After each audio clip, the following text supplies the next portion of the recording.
a word on wealth to give you an idea timely what's happening in the markets today, because a lot of times we always say what you hear in the media may be old news or they don't even understand what they're talking about. So we share with you every week what's going on, and we always start off with the jobs report, because jobs are imperative to the rebuilding of our economy. So we give you an idea every week to give you what's happening with the trend. Remember, one report does not make a trend, does not make it proof.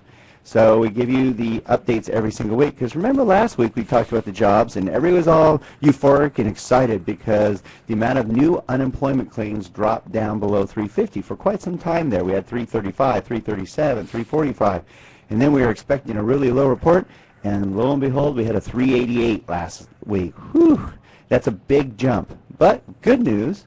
It's the big drop. Yeah, the big drop. We're back down, basically hit 347, back below 350, which is good news, and that helps with that trend. Of course, we knew that this economy wasn't going to rebound overnight. It was going to take some time, and that's why the jobs numbers are not jumping down really quick, but they are slowly improving. Yeah, and you know what I think is really important about this is that probably for about the last year, this was a market-moving report. It was a report that was stimulating emotions in the marketplace and having people take action on their stocks and bonds and portfolios based on this report. But the fact that it's been very volatile over the last few weeks, it seems to have taken a back burner, so I wouldn't use this as an indication to make trades over the next few weeks until it stables out a little bit and becomes a little more predictable. Ah, that's a good point. Another report that you're going to find pretty interesting, and unfortunately it's not great news, and a lot of you out there are going, duh, lost my job, or my family member did. Right now there are 4.1 million people unemployed for more than 27 weeks. And that's a lot of people. What's even worse is that's 4 times the number before the crisis. It used to be right above 1 million. Now we're above 4 million people. And even worse, we are at the lowest work participation, meaning the amount of people that are available to work that are working.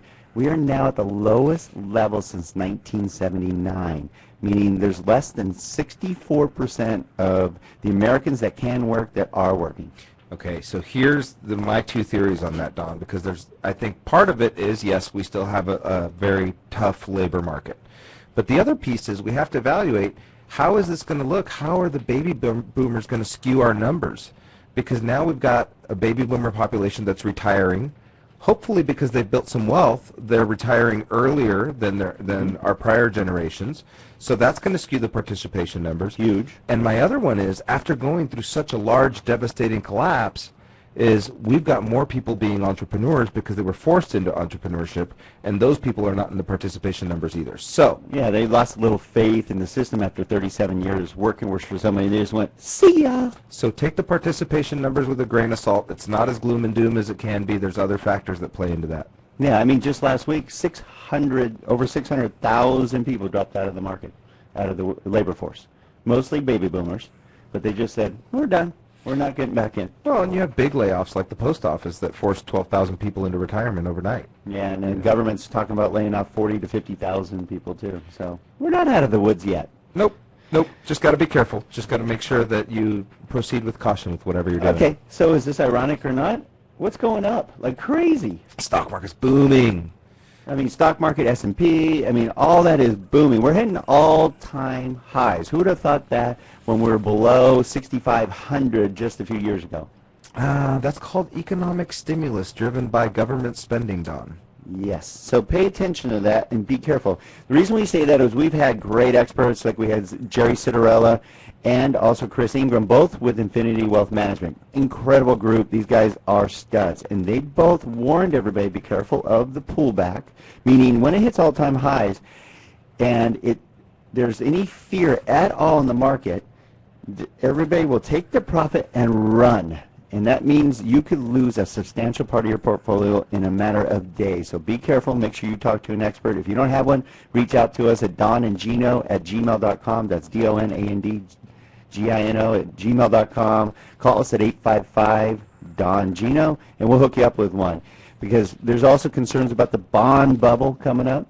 Yeah, in fact, what I think is happening right now, Don, is that people, and Jerry alluded to this last week, is that the average Joe is getting into the stock market because it's doing well.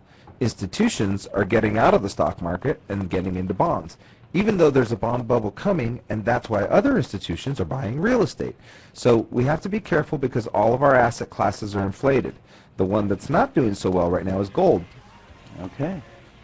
We are excited about our next 3 segments coming up. It is all about you. It's all about your children, and it's how to get them into the college of their dreams.